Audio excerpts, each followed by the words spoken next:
All right. Good Saturday morning, everybody. My name's Sean Newman, Sports Card Nation podcast, episode 244 of this show, which is Hobby Hotline. Every Saturday morning, this time, 11 a.m. Eastern, 8 a.m. Pacific, and the first Tuesday of every month at 9 p.m. Eastern, 6 p.m. Pacific time. So, enough of me. I want to welcome my cohorts on today's episode. To the right on the top of your screen, Mr. Junk Wax Hero, Mike, welcome. Thanks, John. Appreciate being here. I've only done this twice before, but really enjoy it. So I'm glad to be back. And we're glad to have you, as I told you, off screen. And below us, only on the screen, as I always say, the man that needs no introduction, but I'm going to give him one just the same.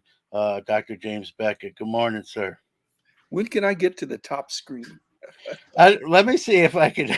I'm scared to mess with these controls. Put me Let's on the see. bottom. I'm happy to be there. No, we don't want to do that. That's. We can do that, but that you don't want my face any No bigger. worries. No worries. All right. First thing I want to do, I know it was a few days ago, but I want to wish Mr. Beckett a happy birthday to you, sir. And I know I texted it to you, but I wanted to, when we have a birthday around a show date, I wanted to and let everyone else know, wish Dr. Jim a very happy birthday. He's 50 years old, like me, this week. So, Happy birthday. Thank you. That cupcake looks pretty tantalizing. if it was only uh, real. Well, I'll start off again. Happy birthday, Dr. Jim. Did you do anything either card related or how'd you celebrate it? I definitely didn't do anything card related. No, I just had a quiet celebration with my wife and my brother and his wife, and we went out and had a little nice time. So, guys, when you get older, you don't want to be having these big celebrations all the time. You want to stop counting. Yeah, well, that's what I do. Or you know how I know I'm old, Doctor Jim, is when I got to start doing math with your birth year and the current year. That's how you know when you forget how old you are and you got to do the math. So, that's like you said. My dad, who's I know Doctor Jim spoke to my dad on his Father's Day episode. My dad's 84. And like he says, there's only one way to stop getting old, and he's not a big fan of that way. So that's how I try to look at it. And you know, uh, another year, and hopefully a year smarter. Probably in your case, maybe not in mine. But again, happy birthday! Thank All you. right, guys. Yeah, go ahead. I didn't mean to cut you. Oh, thanks. I Yeah. appreciate All right. The first topic we're going to dive into. I know it's familiar territory for you, Dr. Jim, with your old company and the gentleman uh, you know, uh, Kunal Chopra, no longer the CEO, but Beckett's tabbed their new guy to lead them. It's a familiar face to the company in Kevin Isaacson. He's been there before. He's run the industry summit for 6 years, and he's a hobby guy, right? That was the big criticism of the previous hire that they went outside the hobby. I was one of those folks, waving that pennant or saying that. I was, rooting for him in the sense that I hope it would have paid off, but I don't think it did, in my opinion. We'll start with you, Dr. Jim. I mean, Mr. Isaacson here. What are your thoughts? I've known Kevin for almost 30 years, and he's a serious hobbyist, real sharp guy. Really cares about the industry. First knew him as a competitor because he was one of the leaders at Krause Publications, SCD, that was our big rival back in the 80s and 90s. And so they didn't ask me about whether I approve of Kevin, but I certainly do. I think Canal was an attempt to bring some additional technology, but Kevin is not necessarily back to the basics because he's a very creative guy, but they basically did a nationwide search for somebody with hobby experience that had less hair than me. And Kevin rose to the top. So I fully approve, and I'm looking forward to being helpful to Kevin and to the company is in this new thing. I think the company has not been hitting on all cylinders, and bringing in Kunal was an attempt to really uh, get back to some of the technology excellence, but we still have to have the hobby excellence too. I got to ask you, Dr. Jim, I don't know even if you could, did you have any say in this? Were you asked for some candidates or who you thought might be someone they should look at? No, I mean, I'd be nervous about getting a call about that. Yeah. I am not available, so I was not. A lot of times when these headhunters call you, if you know anybody, it's also, are you interested?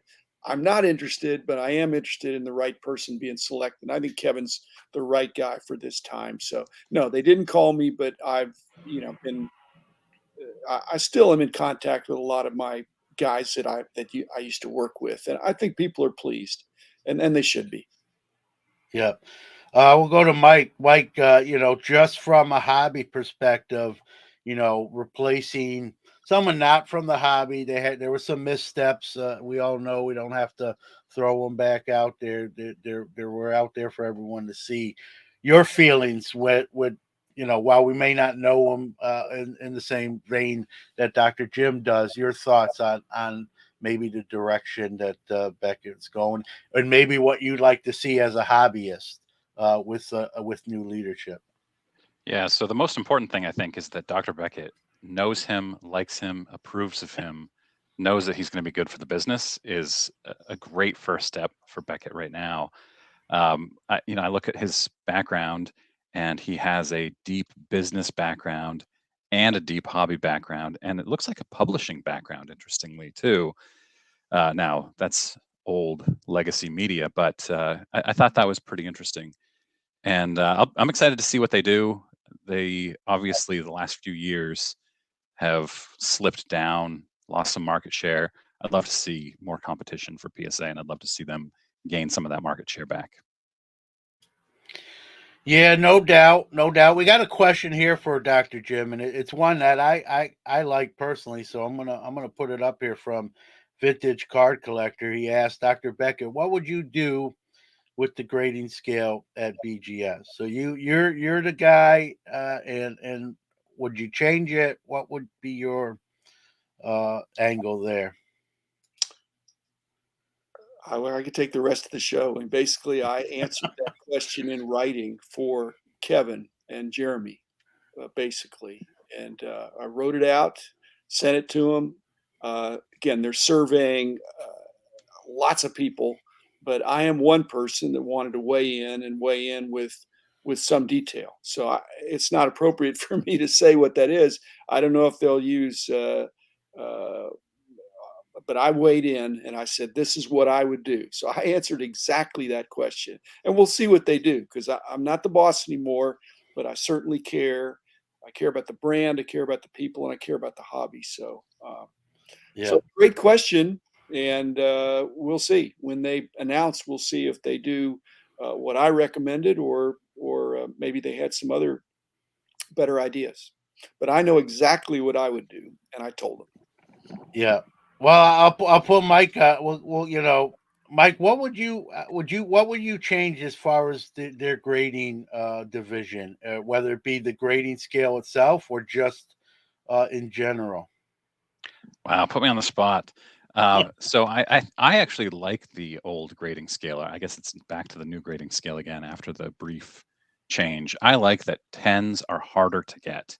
At PSA, it's pretty easy to get a 10. At BGS, it's more difficult, and they're worth more money. And the 10 should be elite. The 9.5 I like a lot. You can't get a 9.5 at PSA. So I think they should Why change it after 20 some odd years, 25 years, or however long BGS has been around? Um, yeah, I think that they should leave it as it was, and now I guess is still. Yeah, we'll have to see. I mean, I'll go back to Dr. Jim. Like you said, you know Kevin for 30 years. Is he going to be a guy that jumps in the the pilot seat and starts flying the plane right away? How would you describe his management skills? Is he a hands-on guy, going to do stuff quickly, or what should we expect style wise from Kevin Isaacson? Well, he's worked with the company for more than a decade, I think, off and on, in various roles, but a lot of them been consulting.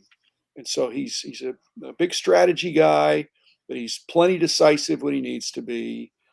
He's willing to make the call if it's even if everybody's not unanimously on board. He calls it like he sees it. So I mean, a good executive needs to do that. It's not a democracy. It's not a democracy. He's the leader, and I'm available, and I think I'll have more contact with him than I have had with all the previous CEOs, other than Peter, the first one that I worked with when I was still in the building.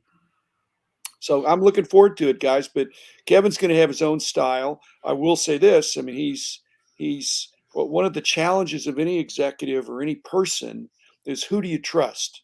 And if you come in, what Logan's point, about being in the hobby, or it's been made several times, that being in the hobby, if you've been in the hobby, you already know the vernacular, and you kind of have an idea of who you can trust, who to trust. And I think somebody coming in from the outside, they don't know who to trust. You can't take a popular vote. Some people really have their finger on the pulse. I think Kevin knows who to trust, and I'm trustworthy. Obviously, you guys are trustworthy.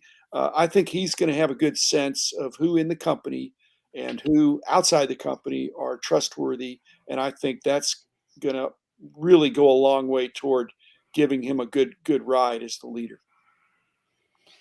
Do you think he comes in though? Are we going to see immediate sort of changes or different things, or is he going to kind of assess where the company's at? How would you describe how fast we might notice a difference? He got picked because he already had assessed Yeah.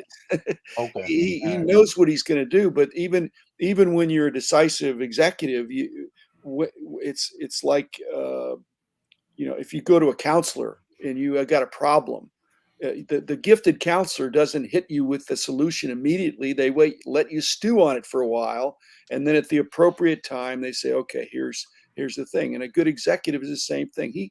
He's got a sense of what he wants to do, but he's gonna do the right timing. But like I said, he's gonna make sure the other voices in the room are heard and not dismissed, and then he'll move forward. He'll take bold action, but that doesn't have to be day one when he comes in. One of the things, I got asked on a Q&A type of deal that I do for Sports Card Nation. Someone asked me, what would Beckett have to do, to kind of gain market share back, like Mike referred to, or be more relevant. I know no one necessarily likes to do it in the grading space as far as the grading companies, but my answer to that was really lower submission prices to get a lot more cards coming your way, to get those videos on YouTube of people getting their cards back and revealing them, getting that Beckett company name back out there more than it is in its current state. Mike, I mean, your thoughts on that take? Do you agree? What, or would you add to that? What else could they do? Yeah, I think SGC is doing some really good things right now with really cheap, probably loss leader type of prices on their 2023 slabs that they're doing. They're charging $9 per slab, and I don't think they're making any money off those, but it's gaining market share for them. I think that Beckett could do things like that. I also, uh, no offense, Dr. Beckett, I'm not a fan of the label that BGS uses, that where it's a little off center. You've got the the Great Beckett logo on the side, and then the label is to the side of that, which I don't think looks great. And I wonder if that's part of why people aren't using Beckett that often. I think the slabs look awesome. Other than that, it just looks off center at the top. And I think last year they kind of rolled out a new logo and slab look, and then rolled it back for some reason. So I'd be interested in seeing a change like that too. Listen, their slabs. I will say this, and I have Beckett graded cards. They're probably the built. They're built like a tank, right? Like I have like no fear if I was to drop one. They're thick. I think because of their size, people either love that fact or don't love that fact, right? PSAs are really thin. I always get nervous when I'm handling that in relevance to SGC and Beckett. But Beckett, I think, is the most protected. I know, Dr. Jim, you have a lot of obviously Beckett graded stuff. It's right behind you. We can see it in the frame. I mean, personally, do you like? Would you do anything different slab wise, or are you really content where it's at? Well, I'm not I'm not the decision maker, and I'm not the typical customer.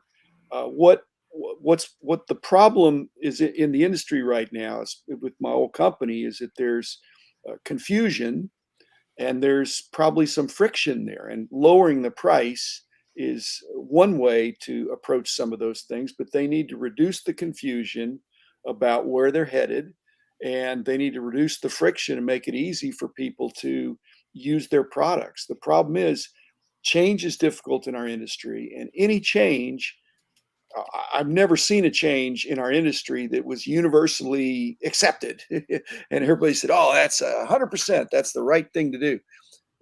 So the question is, if you make a change, who's going to be upset with that change?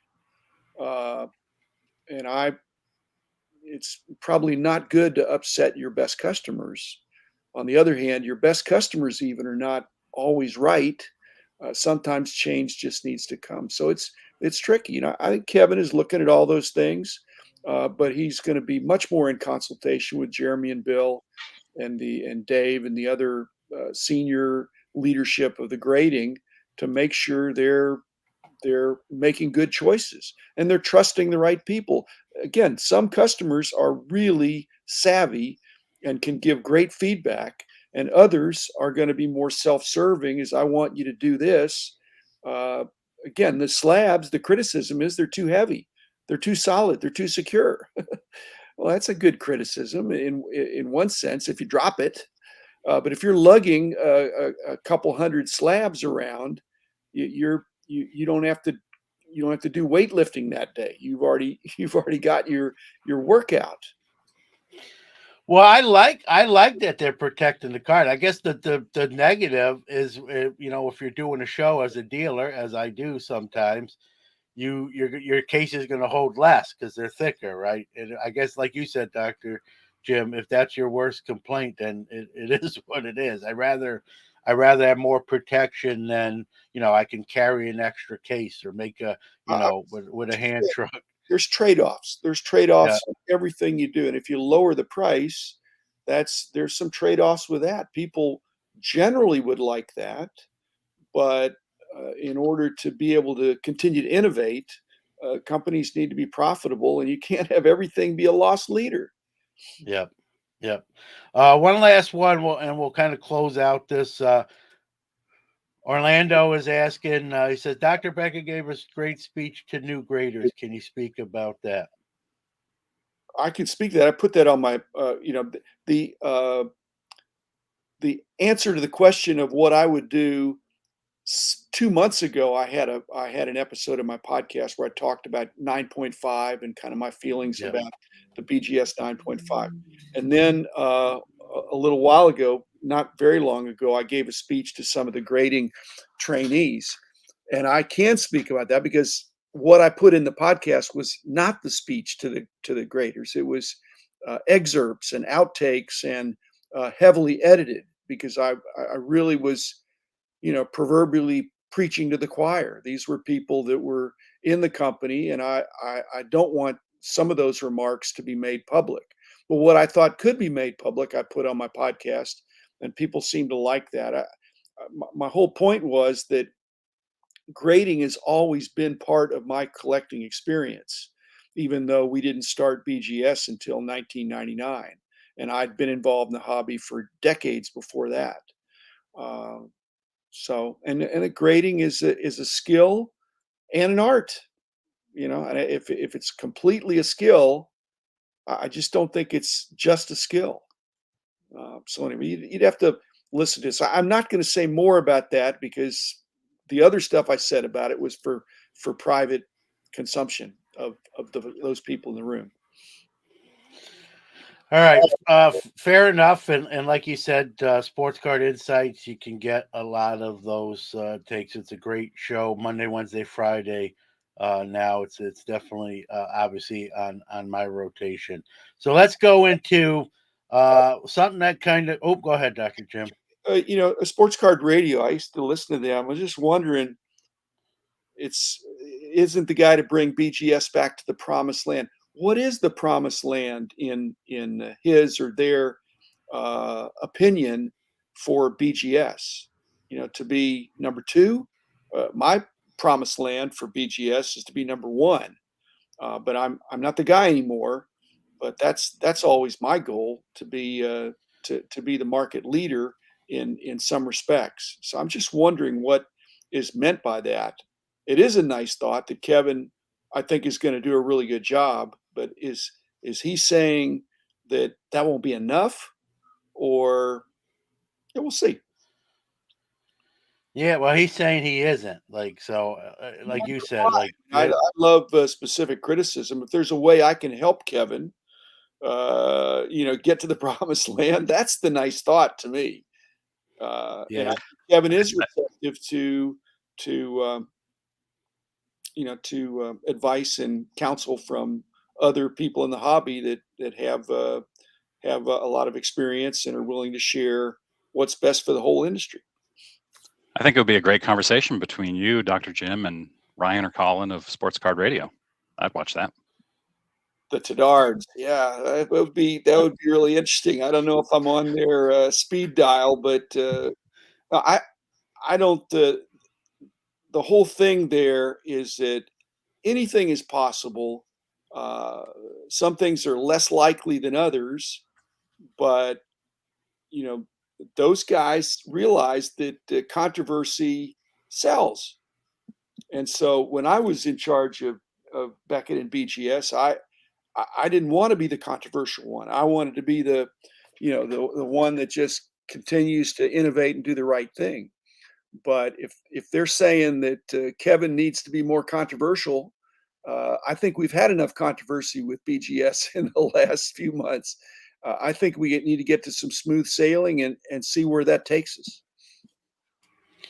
yeah, and I'd be curious if they want to put in the who would be a guy they would tab if they had that sort of power. I want to put a comment up here from Zach Pierce, guys. It says, I like Beckett with the subgrades. Never understand why people don't embrace them more. I like those too.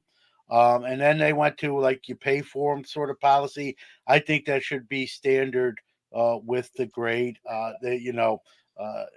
I think it's huge to know what it was that maybe gave that grade, or what it was that maybe cost a higher grade, and why you got a grade. And I have obviously Beckett graded cards with subgrades on it, and it's right there for you to see what each aspect of the card, the surface, corners, edging, and all that stuff got, and why. And so why that card got that grade. So I'm a fan of the subgrades.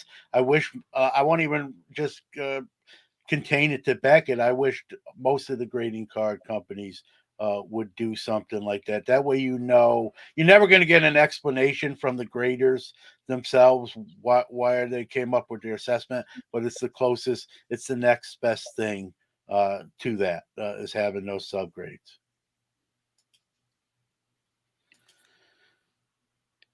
They want you back. Or Orlando says, come back there, Dr. Jim. So If elected, I will not serve. I'm a consultant. I want to be helpful, but I'm not looking for a job. I'm happy to help Kevin.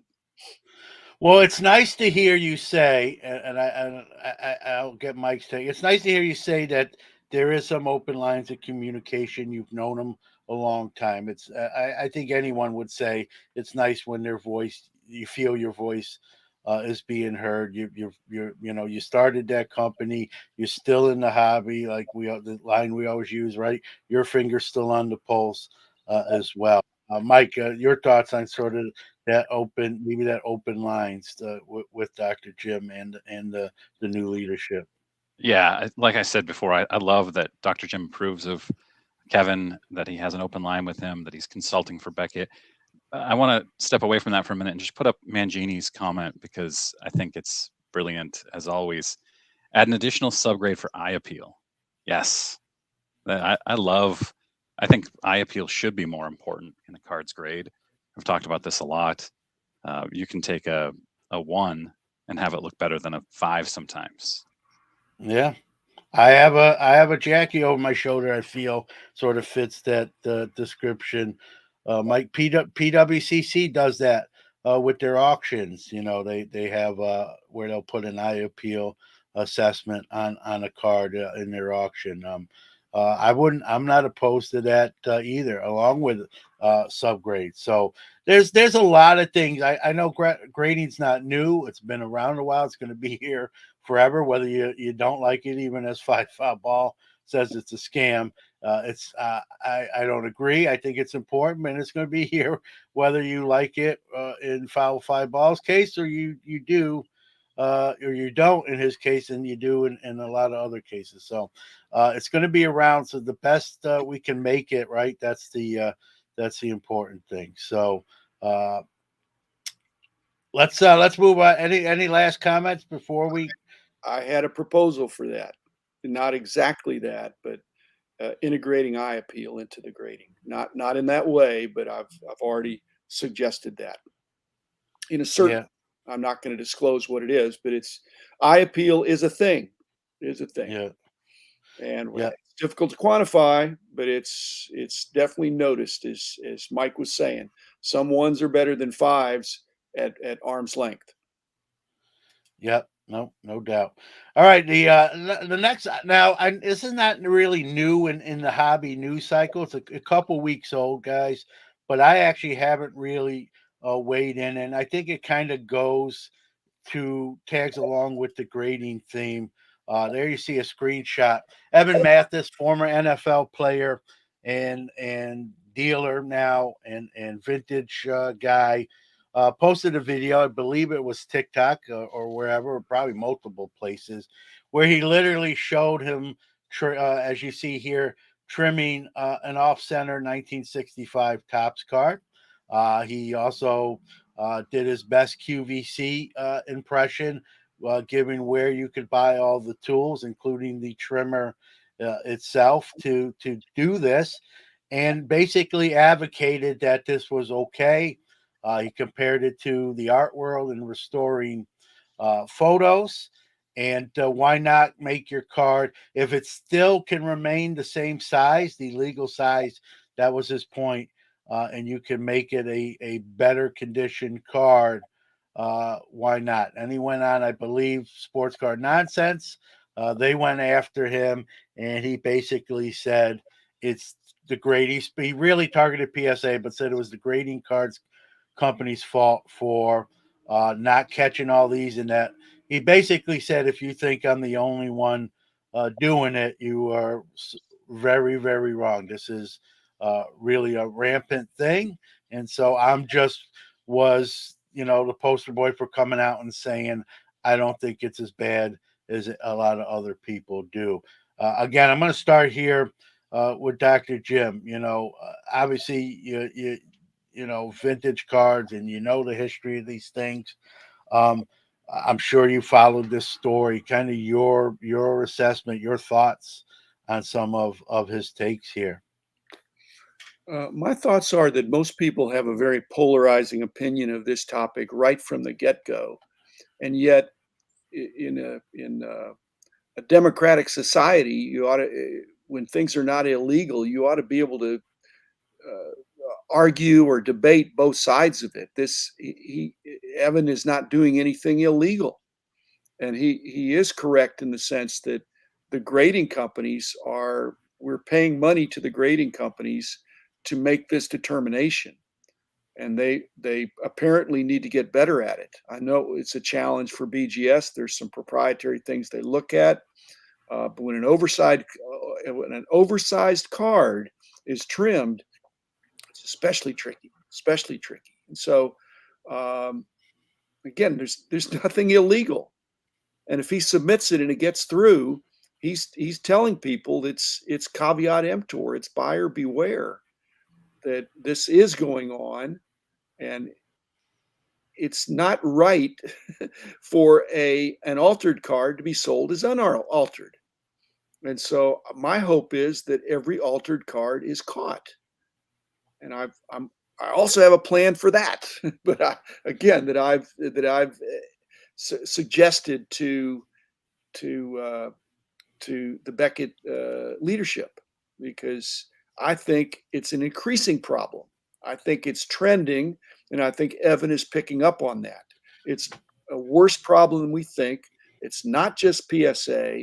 In fact, what you wonder about is if people are trimming cards, they're not sending to the off-brand grading services, because they're sending them to the leading grading services, because then if it gets through, and if it doesn't get through, they could try another one, or they could try. And again, PSA is saying they're going to be having more ability to detect resubmittals. If it so guys, I think this is here to stay. Again, there's nothing illegal. There's nothing, even if you intentionally trim it and do all the stuff that he did. If you send it in and get it graded and it's slabbed as authentic and you get a numerical grade, then that's already happening. And there's no crime there. Yeah, I think The pushback is when somebody gets the card, the end user gets it, and they think, for whatever reason, I want to crack that out and get a better grade or go to a different grading company. And then when it gets a fresh review, the new grading company, again, this has happened too, says, hey, this has been trimmed. That's problematic. But if it gets through and you put it in your collection, again, there's no crime here. There's no crime here. I think it's a moral issue. You're right. I don't think, Evan Mathis is not going to get arrested.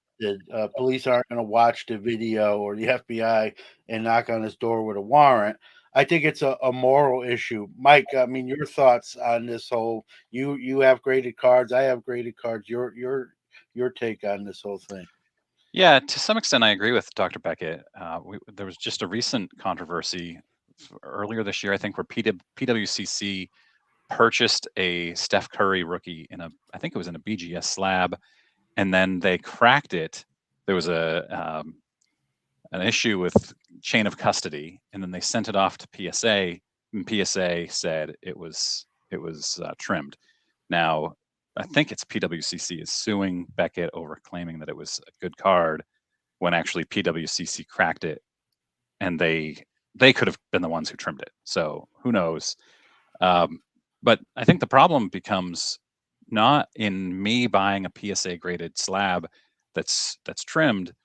It's if you trim a card, you send it off to PSA, PSA says there's evidence of trimming, and then you try to sell that card raw as if it's fine. And I look at it and say, well, this looks like a PSA 10, and I buy it thinking that I'm going to grade it, which is highly unlikely. But then I send it off to get graded, and now this is at least the second time it's been sent off, and that happens all the time. Yeah, vintage card Yeah, thank you, vintage card collector. Yep, Yeah, thank you. That's we got fact checkers, and that's important. It is all. Yeah. Yep, and I knew that. I didn't want to stop you. Yeah, it. You make a great point, right? If it gets back, you crack it, and then I buy it, right? I don't know the exact number. Evan Mathis said something like 80% of PSA 9 vintage cards of significance are probably trimmed. That seems like a crazy number to me. That 8 out of 10 cards that fit that category are of the trim variety. I mean, what do you think of that, Mike? To me, that seems like it's just a high. I'm not saying there aren't some, but 80% seems a little over the top. I'm sorry, I was laughing at Pepino Man's comment. I completely missed your question.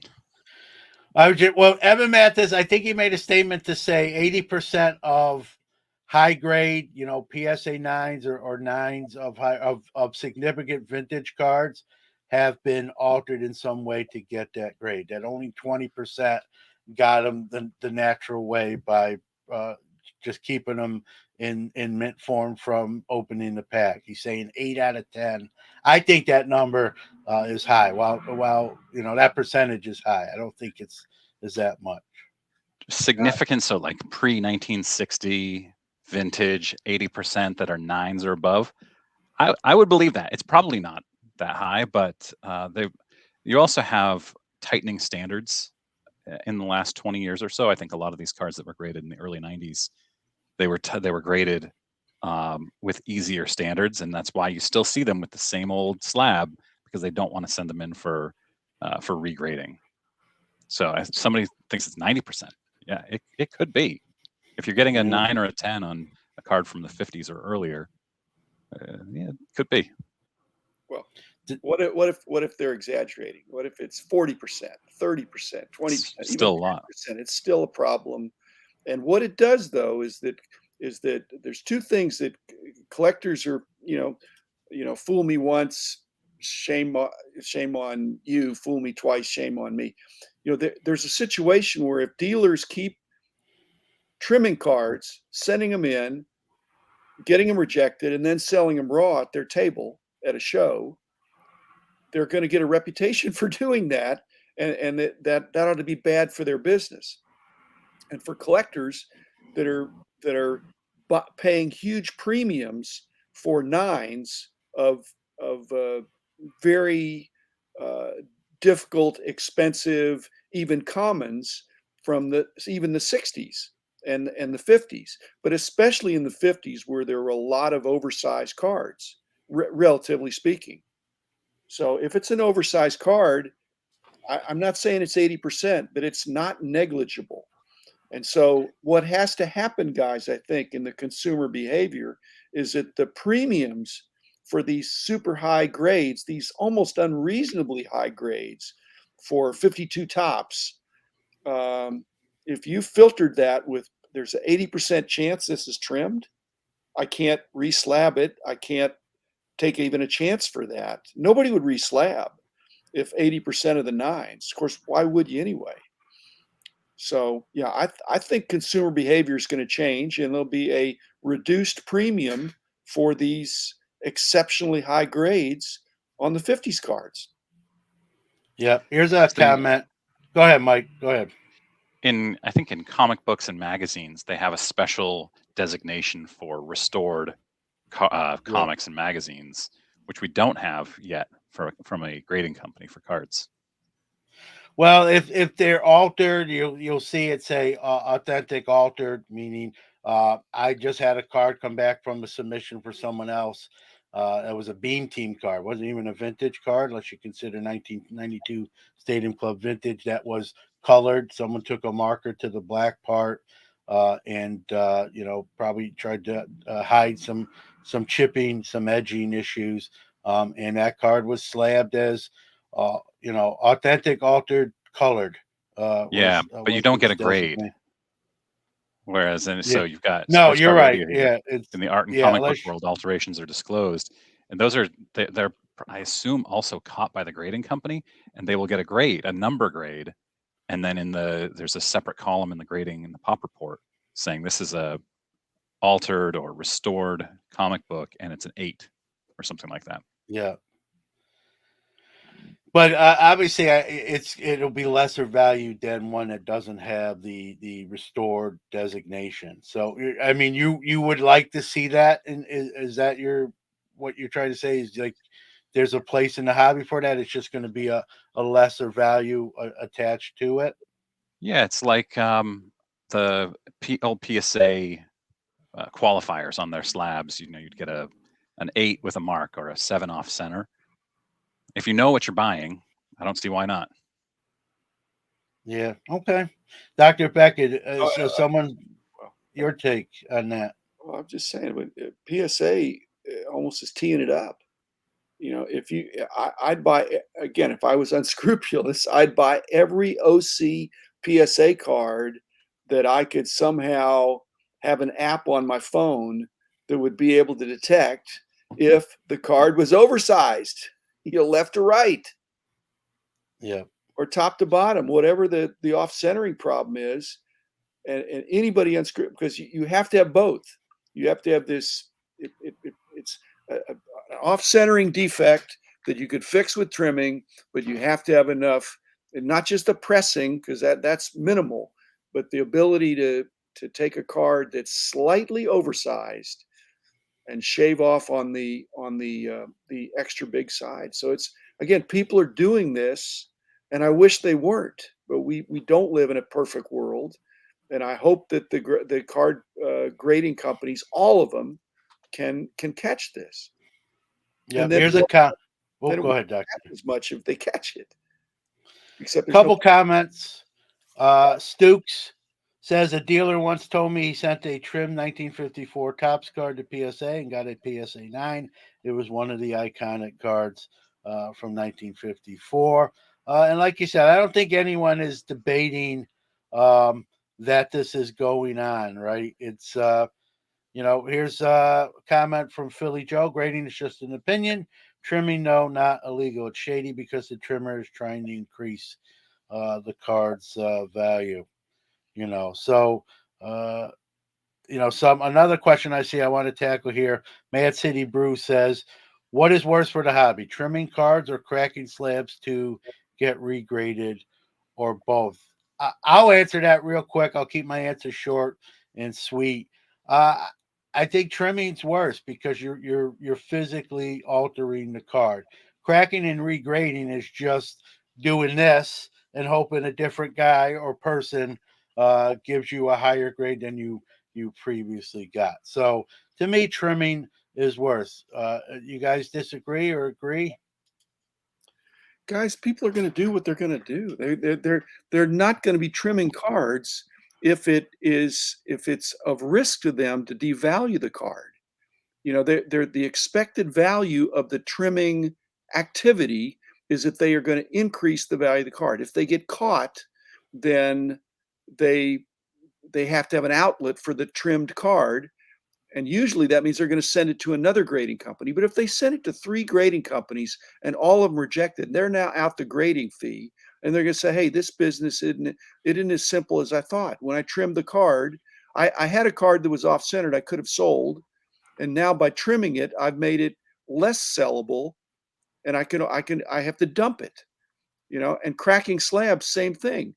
If you keep cracking the slabs and sending it in and paying grading fees, and as the Yep. grading companies get more sophisticated in their ability to detect if it's resubmitted to PSA again, or that they cooperate amongst themselves that, hey, this is the same submitter that's going around the horn doing all of them, then if it becomes bad business for the bad guys, they move on to something else. So cracking is and resubmitting is apparently lucrative, and trimming is apparently lucrative. I don't want it to be lucrative.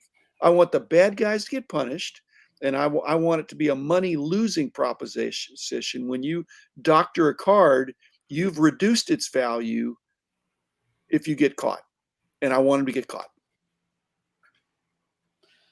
Comment from Pepino Man. He said, "I bet that Mathis Circle Hobby Friends 80% of their cards are trimmed, so he assumes that circle is like that of the entire hobby, and that's where that number comes from." A little lighthearted. Let's Korean Cardboard asked if we will all be attending the national. I am. Mike gives a thumbs up, and I know uh, Dr. Jim's the only one of us on the screen who's been to every one that's ever happened, and I look forward to him keeping that streak going. So yes, for sure. So let's see. HTC notes a card is hand cut if it's cut from a sheet. AKA 1984 Nestle, some of the old boxing strip cards, same thing. So, Mangini, there are so many bad actors in the hobby. We need to prop up good people and dealers. We need to have trust again. I agree. I agree. And I don't even like the term actors. I posted something on my social medias. I don't even want good actors in the hobby. I just want good people being themselves. And, Okay, so acting's for the movies. you're saying the hobby is the actors. No, I'm saying the hobby. We don't need actors. If they want to collect and go to shows and do research like Adam Sandler, those are the kind of actors The we need. hobby is the acting people. If they collect and they want to be part of the hobby, sure. I don't acting means you're being someone you're not, right? That's the connotation to it. And so I'm not even a good actor. I like to just think I'm a good hobbyist, and so I don't want any actors unless they're collecting and enjoying the hobby as we all do. Mike, your kind of take on that, there as a content creator yourself. About what specifically, though? Just good. Someone said we need good actors in the hobby. I say we just need good people. It's semantics, but Yeah, I think good actors, good people. I take them both the same way. Good. We need more good people. yeah, I think we've got some great comments from a lot of people here. John Keating, John Mangini, sorry, with some good comments about yeah. collectors and reslabbers. Um, there's an influx of investors in the last 3 or 4 years. I think it's coming down to some extent, which is good. But yeah, more collectors. Stokes, here's a comment with this, and then we're going to go on to our last topic. He says, can the grading companies mark the trim or doctored card so the card will always be known as a trimmed or doctored card? I don't think you can. Now you're messing with someone else's card, like put like a hole punch in it, or some kind of maybe stamp or what. However you do it, you're altering someone's card. Uh, I don't see that as a possibility. It'd be nice. It's wishful thinking. I'm not saying I'm completely opposed to it. It just opens up a Pandora's box. There'd be lawsuits pertaining to stuff like that. Well, you guys know by now I'm an idea guy, so I have an idea for that too. So I proposed that, but not to put the dot on that, the invisible dot, but a way to nip that in the bud. So we'll see. I mean, like I said, Kevin is going to hit the ground running, but he's going to have a lot of sludge dealing with my ideas that I'm throwing his way. But there are problems in the hobby, and I think they can be solved. And that's one that I think is tricky, but it can be solved. Yeah. No, I think there are solutions to almost every problem, right? It's just finding them and the right people to do it. So there was a hobby there was a comment I wanted to use here. I can't find. I forgot what it just basically said. I know where to find Dr. Beckett at the National at the dollar boxes. Yep. That's Which one? that's so. All right, guys, let's go. Let's finish on a little higher note, anyway, or what I hope so. Right, next week, Bowman University Inception comes out, and this gentleman you see here, Victor Wembayama, will have his first signed cards in a product. He does have a Sports Illustrated for Kids card, so it's not technically his first ever card, but it'll be his first card coming out of a real brands pack with autos. Also in this product will be Caitlin Clark from women's basketball player extraordinaire from Iowa, and she also will have two different autograph cards as well as a base card. You know, is this does this do much? Is this something you'll collect, Mike? Is this something that excites you? And you know your thoughts on this? You know, he's saying the next sort of transcendent basketball player, and Caitlin Clark on the woman's side, same thing in her own right. Yeah, so I'm a huge basketball guy. I collect ultra modern basketball as well as vintage, and I watch a ton of basketball, follow the game very closely. And I'm excited about Wembanyama. The hype on him is way too high, and those cards are going to be way overpriced. Caitlin Clark, I'm a huge fan of. I have a Sports Illustrated for Kids card autographed of her that I paid next to nothing for before she got big in March Madness this year. Uh, I I would consider one of hers after this big buzz dies down later on this year, probably. But the Wembanyama hype is out of control, completely out of control. You can't possibly live up to it. Yeah, no, I kind of agree. I think he's going to be a very good player. It might even take, a couple years to get accustomed to the NBA game. The I know NBA game you're is a a vin. lot easier.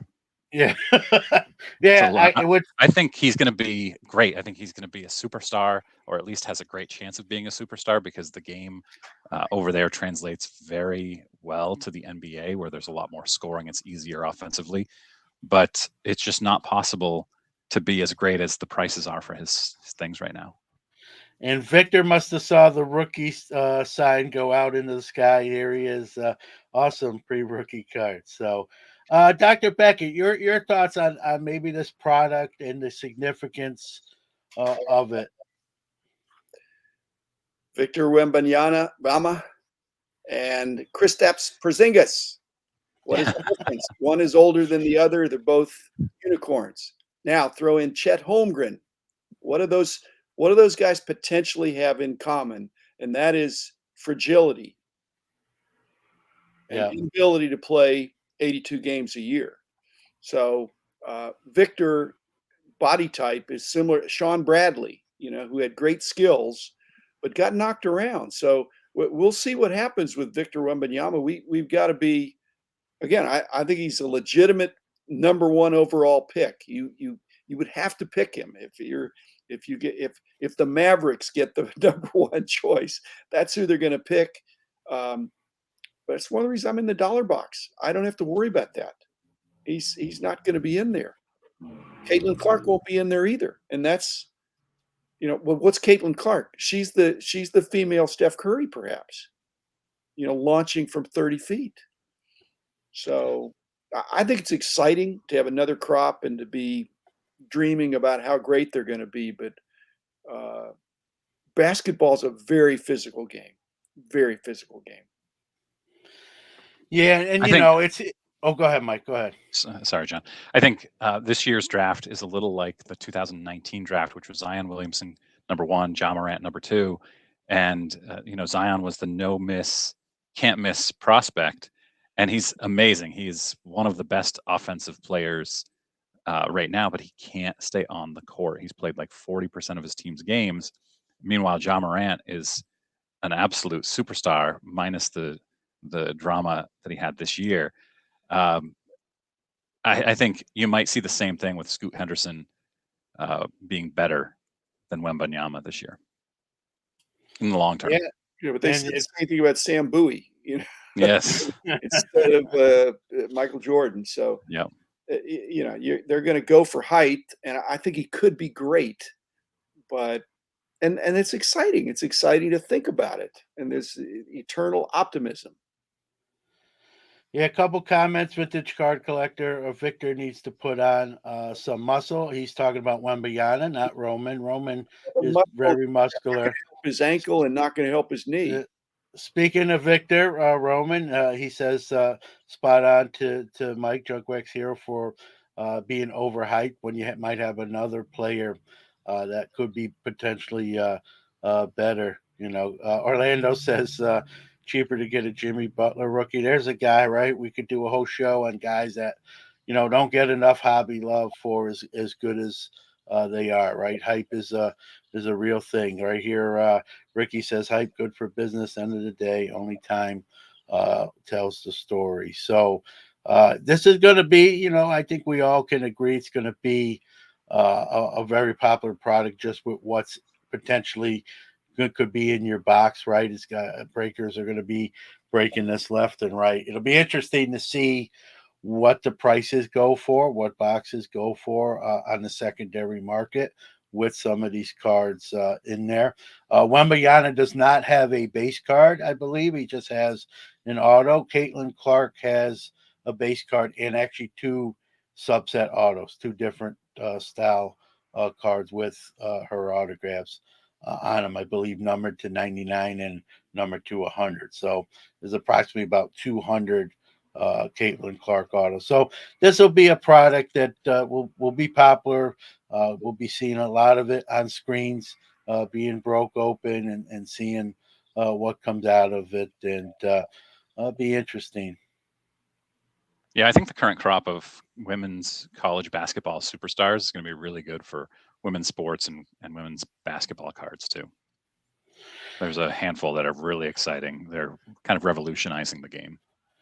And we've seen it's a great point too, Mike, because we've seen some of women's cards make strides. Right, some of those early WNBA rookie cards have hit four figures on the secondary market. It's good to see. Not that stuff costs more money, but that they're getting sort of their deserved notice and collectability. And yeah, I think you're going to see more of that, especially with the NIL really becoming huge. And we're hearing names earlier than we ever have before. We're hearing athletes in middle school signing deals in high school, and I think that whether you like it or not, I think that trend will continue, and it'll be interesting to see these card companies. Maybe are we going to see middle school kids potentially sign a deal? Uh, to be in a Bowman University type of product or that sort of product. But we'll have to see. But uh, that's all I got. What's going on, Mike? Any final kind of take about where people can find you? Right on my channel by this name, Junk Wax Hero. I'll be at the National this summer. I just picked this card up here. It goes really nicely with the one right behind my head. Oops. I'm going to send this off to get autographed. So I'm really excited about it. I'm a big Yaz collector. Yeah, no doubt. Dr. Jim, obviously Sports Card Insights, Monday, Wednesday, Friday. I know you just had a great interview with the artist Dick Perez, director Mark Evans. I had him on, Mike Moynihan, Mike Summer. Check all those out. But are you looking? I know you probably are looking forward to that movie. Do you think that will be, a movie that the hobby really kind of seeks out and embraces? I hope so. I mean, it's going to be a documentary, so it's going to be straight. It's not going to Yeah. be sensational, but I mean, Dick Perez has a sensational story, and baseball is America's national pastime. I don't know who's going to play you in the movie. I don't know who's going to play me in the movie. Maybe we can find some of these actors, these good actors. Look Listen, it's not gonna Obvious be Brad Pitt. actors saying, It's not gonna be Brad Pitt, that's for sure, at least with me. You got a shot still, but not me. So I might get Jack Black. I'll be all right. okay, If Jack Black can, I like Jack Black. So but one last reminder, just so we can maybe keep somebody out of trouble tomorrow, hopefully.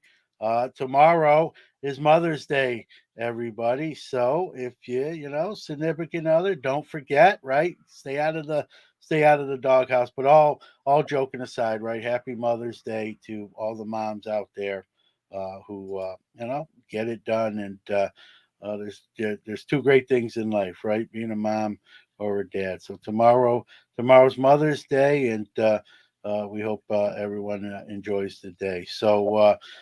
The only thing I'll add, my one quick story. I bought another card for my PC this past week. I don't have it yet. I'm anticipating it. I bought a Hank Aaron rookie card, PSA 3.5. Again, it's talking about eye appeal. Looks better than the grade. So looking forward to getting that. That's my shameless plug for that card. But with that being said, we'll see you a week from today. Same bat channel, same bat time. Thanks, guys. Thanks, everybody. I may see some of y'all at the Dallas show.